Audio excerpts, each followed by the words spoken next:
Thanks everyone for being here. I'm going to talk about our work on zero-knowledge snarks as a service. Let me start by quickly recalling what zk-SNARKs are. So zk-SNARKs are proofs that allow a prover to convince a verifier that some statement X belongs in an NP language. And zk-SNARKs have some really cool properties such as zero knowledge, which is essentially a privacy guarantee, soundness, which is a robustness guarantee, and also succinctness and public verifiability. We've already seen a couple of talks on zk-SNARKs in the session, so I'm not going to explain what each of these properties mean. So zk-SNARKs have been extensively studied in recent years, and thanks to their flexibility and expressiveness, they're now used in a wide variety of applications. Some of these are displayed here.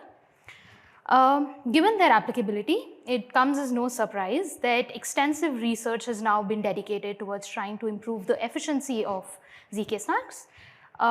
However, despite all of these advances, the generation of zk-SNARK proofs remains several orders of magnitude slower than the time to directly check the relation, and also incurs large memory overheads.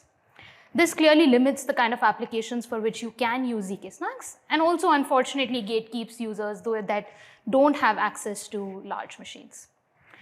And this is the main motivation behind our work.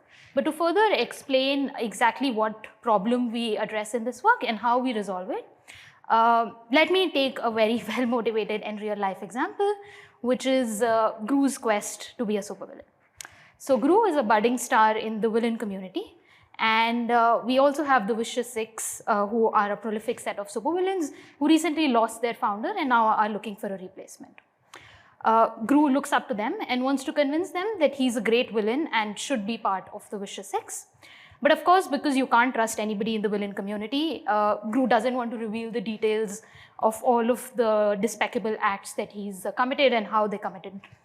So he deploys a zero-knowledge proof. But now again, since Guru has a very long list of despicable achievements, computing the zk-SNARK could take a really, really long time. And Guru is a busy villain. He doesn't have all of that time. So the question here is, can he outsource the computation of the zk-SNARK to some cloud server, let's say AWS or GCP, etc. So let's say Guru sends some details about his despicable achievements to the cloud server, who then generate the zk-SNARK for him, which he can then simply forward to the Vicious Six. And of course, this solution works, but it offers no privacy. Clearly, it requires leaking the entire witness to the cloud server, which is far from ideal. An alternate solution for him is to delegate this task of computing the zk-SNARK to a group of untrusted minions, where he only needs to send a share of the witness to each of the minions, who then runs some privacy-preserving distributed protocol, otherwise known as an MPC protocol, to compute the zk-SNARK for him. And in fact, this is exactly the idea that was explored in a recent work called Collaborative zk-SNARKs at USENIX last year.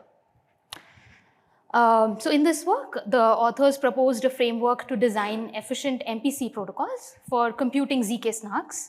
And since MPC protocols are by definition privacy preserving, as long as only a subset of the parties collude, this is a great step towards ensuring privacy for the client. However, the drawback in their approach is that each server or the minion needs to do work proportional to how much time a single prover takes to compute the SNARK, assuming it had access to the entire witness. Which essentially means that all of these parties running in parallel are now collectively doing n times the work that a single prover was doing, which seems like a somewhat suboptimal usage of their resources. In other news, a couple of years ago at USENIX, Wu et al. Leveraged parallelism in a work called Distributed Zero-Knowledge Proof Systems to distribute proof computation across several machines in a compute cluster for faster proof generation. But their solution did not offer any privacy and required leaking the entire witness to the cluster. In our work, the aim is to combine the best features of both of these results.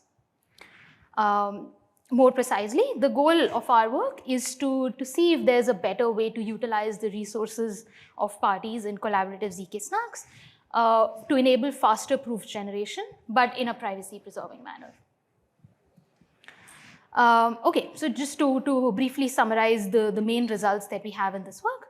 So we start by proposing a new framework called zk-SaaS that allows for privacy-preserving delegation of zk-SNARKs. And each server in our framework is only expected to run for a shorter duration than a single prover computing the zk-SNARK. We design zk-SaaS for some popular zk-SNARKs. And finally, we test the efficiency of our zk-SaaS constructions by comparing the runtime of some prototype implementations of zk-SaaS with a local prover implementation of the corresponding SNARK, and observe that in some cases, we can get as high as 22 times speed up in the proof generation. Okay, so now let me talk a little more formally about what the zk-SaaS framework looks like. So typically, zk-SNARK computations proceed in 2 steps. In the first step, the prover takes its short witness, runs it through the relation circuit, and obtains an extended witness, which is then used to generate the proof in the second step. The first step is typically much faster than the second step because it only involves a linear number of field operations, whereas the second step typically requires much more expensive cryptographic or group operations, and also sometimes require quasi-linear field operations. So in zk-SaaS, we assume that this sort of relatively cheaper step 1 is computed by the client, who then sends out some privacy-preserving shares of the extended witness to the servers. And given these shares of the extended witness, as well as some correlated randomness from the pre-processing phase, the servers or the minions here use that and run an MPC protocol to generate a zk-SNARK for the client. In this framework, we assume that one of the servers here has larger computational resources, which I'm denoting as King Bob here. And all of the remaining servers use relatively weaker machines. For example, they could be running simple commodity laptops.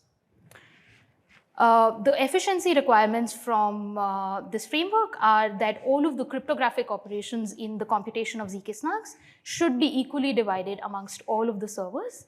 For the field operations, we are okay with equally dividing the work amongst the small servers, but King Bob here needs to do a little more work. In particular, it needs to perform a linear number of field operations. So, I mean, since, as you can see, all of the work, at least amongst the smaller servers, gets divided, our hope is that as we employ more servers, the work of the smaller servers gets reduced.